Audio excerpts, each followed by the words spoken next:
Whoopi Goldberg is the definition of what a lunatic liberal is. Make a bunch of false statements, and because you're being held accountable, you had to go and retract your statements because you lied. No shame at all. This is can you get any lower? I don't think so. And what do you have to say about what's happened around the world? Where is our voice as Americans? Somebody's got to speak up for us. Our hearts are breaking through all of this. Through Rob, through what's happened at Bondi Beach, what happened at Brown, and you don't find the time to say, as Americans, we hate what's happening. You ain't my president, man. We'll be right back. First off, Whoopi Goldberg, you realize you're on national TV bitching every single day using your voice that you claim President Trump is not representing, or bitching to an audience about how your voice is not being heard. You really are next level stupid. The best part of this entire situation where we had to suffer through and listen to her fear-mongering and hatred towards President Trump. I'm going to tell you, if he says that people, he always likes to say people have Trump derangement. Yes, nobody should complain that we are talking about cackling the view. We need to. There are a lot of clips they have put out within the past 2 days. If you notice, I did not report on anything yesterday. Whoopi Goldberg is now coming with this. Oh, Trump is suffering from Joe, and I was like, this is the new one, because Trump is calling them out.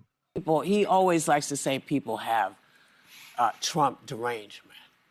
But I feel like he's got Obama and Biden derangement syndrome. Yeah, I think he does. Because, I mean, how many times you can't keep going to that well. That well is dry. This is on you. Everything. You did this. This is what you've put together. It's not them. It's nobody but you. It's you.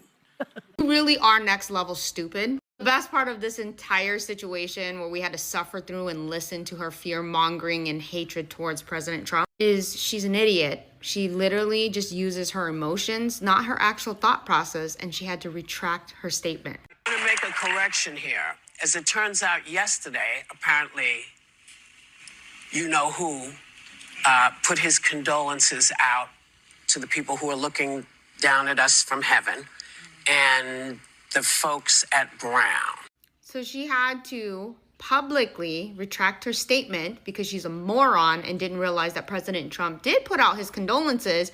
But did you hear how condescending her statement was? And this is just proof that people like Whoopi Goldberg should never be on TV talking about anything that should be labeled as fact or truth, because she clearly doesn't know what that actually means. So instead of actually retracting your statement and standing behind our president, you clearly prove that no matter what he does, even if it falls into your standard, it's still unacceptable. This is the truth. I watched one of these hosts. The other day she said, even if she's on life support, Trump is the only person to provide medication, she would never take it. She would prefer to die. That should tell you a lot about them. Crazy, right? Trump decided a few hours ago, like, I will give the military some bonuses. The View is not happy with that. I'm sure you heard the story of Michelle and Barack Obama being out at a restaurant, and they see this guy that Michelle used to date, an ex of hers, and he was the manager of the restaurant. And Barack says, you know, you're lucky you married me instead of him, otherwise you'd be married to a restaurant manager. And she says, no, you're lucky I married you instead of him, because otherwise he'd be president of the United States. I mean, first of all, and second of all, it's true. I mean, I'm becoming obsessed with this whole idea of female kingmakers and all of the work that women do behind the scenes to prop up their husbands, to contribute to their success, their glory, you know, their artistic pursuits, their scientific discoveries. You know, Einstein's wife did half of his fucking work. Wallace Stinger stole most of his writing, of his Pulitzer Prize winning piece, from a woman. F. Scott Fitzgerald stole Zelda Fitzgerald's life and then claimed it was his own invention. Marion Keisker discovered Elvis, and Sam Phillips got all the credit. Margaret Keane painted all those paintings with the little kids with the big eyes. Her husband took all the credit. I mean, this has been going on and on and on and on and on throughout history. I'm sure there's even more examples that I don't even know about yet. In fact, if there are more examples that you know of, please drop them in the comments, because I'm always looking for these stories to tell and retell and amplify. But it's a system of the patriarchy. It's what the patriarchy teaches women that they're supposed to do. Take a back seat, stand back here, wait at home, do all the unseen, unpaid, difficult labor, do all the support work so that your man can go out in the world and succeed. Packing snacks so that he can run his marathon. Meanwhile, God forbid she asks you do the same for her. This is the original sin of the patriarchy, is simultaneously telling women that they're incapable of doing anything and of achieving greatness, and simultaneously demanding that they do everything and then sacrifice any reward, any sort of triumph, victory, praise, and hand it over to a man. It's driving me fucking bonkers. I have a lot of things to say about this video, but I will not on this clip. Reason I decided to attach this video is as a result of this Michelle moving around from one media to another, having this kind of talking points. The View is angry. Yeah, they are extremely angry because of the wall of fame that Trump put out and said some things about Obama.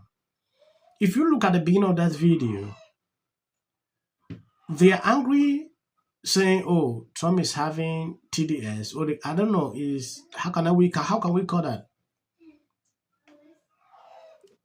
Obama's derangement syndrome. That is what Whoopi actually said. I just had to laugh all through. Sometimes it is good to ignore these people, but not to a certain fault. This is what he says about, I want to read what he says about Barack Obama, because we love Barack Obama, and it's wrong of him. He writes, and this, he acts like this is real in history. A community organizer, one-term senator from Illinois, and one of the most divisive political figures in American history. Why? Because he was black? Why? No. Everything is about race with him. Yeah. Is it? Well, it might also be the jealousy of how well he did. It for people that... Well, Obama lives rent-free in his head, for sure. Yeah. For sure. He will never be the type of President Obama was. He's not going to win that. But when are they going to invoke the 25th Amendment? Does he have to run naked into the White House or what? What is that amendment for, if not for this? He's doing this to trigger people. He wants people to get outraged and to troll. Why? It's what he does. Because that's how he is. But we're not outraged. We feel that he is juvenile and unhinged. It's not outrage. What is his motive, I would express, I think it's distract, it's troll, it's get people. At the end of the day, there is nothing that Trump would do that these people will ever be happy. I mean, anything Trump does, they will always jump in with some kind of crazy criticism. Like this lady said, you really can't take anything coming out from these people like facts. That is nothing like facts that we will ever experience with The View. At a certain point, it is boring. Like, seriously. I don't know why they do this every single time. You know, I saw these videos. I had to compile to keep in my phone. So Democrats think that MAGA's going to break up because of Donald Trump's criticism of Rob Reiner. I don't want to make the video long. I think I'm going to end here. God bless you abundantly. See you on my next clip. As of the short clips behind. That is for the white algorithm. Either person can sit at either place. Thank you for coming. I really appreciate it. You and your husband were friends with Rob and Michele Reiner, and everybody knew that wasn't true. A dangerous relative as a likely suspect, a tip that led to her brother Nick. Rob Reiner and Nick had a heated argument the night before at Conan O'Brien's Christmas party, being back on his own. In one instance, she said, We should have said nothing. The United States to take this family tragedy in which the president had made no comment. When people ought to have. Absolute horror. Donald J. Trump. Mind you, Trump is talking about himself.